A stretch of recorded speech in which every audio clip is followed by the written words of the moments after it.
Ndoto 5 unazoota Mungu anakufundisha kitu kupitia maumivu. Karibu sana upokee mwanga wa kiroho kupitia tafsiri za ndoto na maombi pamoja na Prophetic Galila.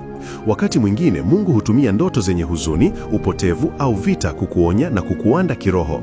Ndoto hizi si za kuogopesha bali ni shule ya kiroho inayojenga imani na kukupa mwelekeo mpya wa maisha. Maana: 1.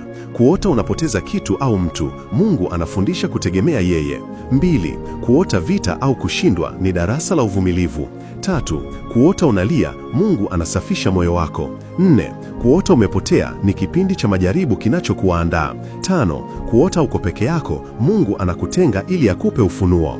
Suluhisho: 1. Andika ndoto zako na tafakari ujumbe wake. 2. Omba kuelewa kusudi la Mungu badala ya kulalamika. 3. Endelea katika maombi, usiache kanisani wala rohoni.